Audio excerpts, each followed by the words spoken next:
There's no feeling more intense than starting over. If you deleted your homework the day before it was due, as I have, or if you left your wallet at home and you have to go back after spending an hour in the commute. If you won some money at the casino and then put all your winnings on red but it came up black. If you got your best shirt dry cleaned before a wedding and then immediately dropped food on it. If you won an argument with a friend and then later discovered that they just returned to their original view. Starting over is harder than starting up. If you're not ready for that, like if you've already had a bad day, then what you're about to go through might be too much. Feel free to go away and come back. I'll be here.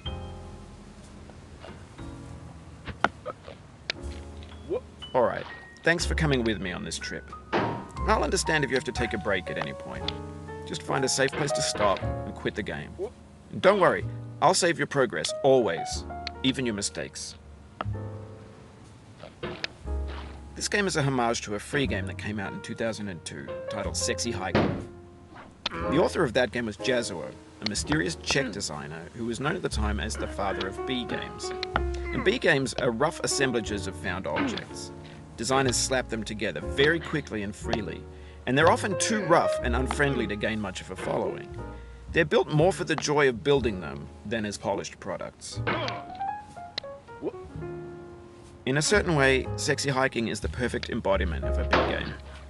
It's built almost entirely out of found and recycled parts, and it's one of the most unusual and unfriendly games of its time. In it, your task is simply to drag yourself up a mountain with a hammer. And that act of climbing, in the digital world or in real life, has certain essential properties that give the game its flavor. No amount of forward progress is guaranteed. Some cliffs are too sheer or too slippery, and the player is constantly, unremittingly in danger of falling and losing everything. Anyway, when you start Sexy Hiking, you're standing next to this dead tree that blocks the way to the entire rest of the game. It might take you an hour to get over that tree, and a lot of people never got past it. You prod and you poke at it, exploring the limits of your reach and your strength, trying to find a way up and over. And there's a sense of truth in that lack of compromise. Most obstacles in video game worlds are fake. You can be completely confident in your ability to get through them once you have the correct method or the correct equipment or just by spending enough time. In that sense, every pixelated obstacle in Sexy Hiking is real.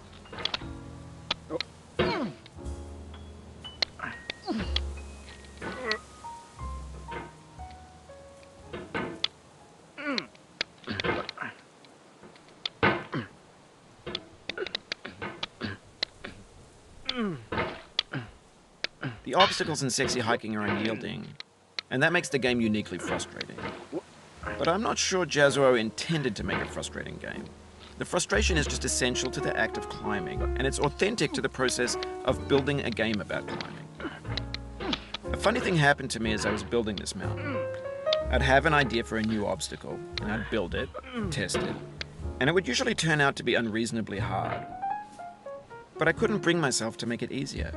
It already felt like my inability to get past the new obstacle was my fault as a player rather than as a builder.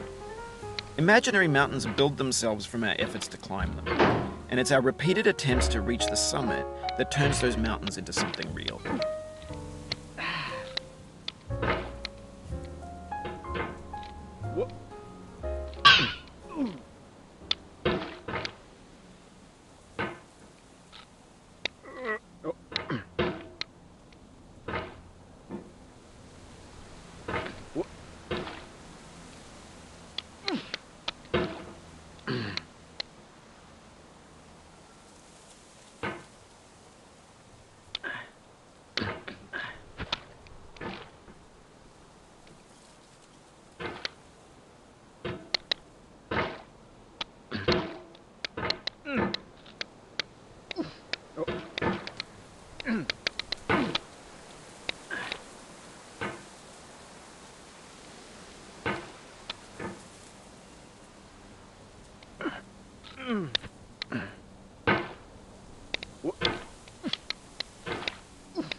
Oh, you just lost a lot of progress.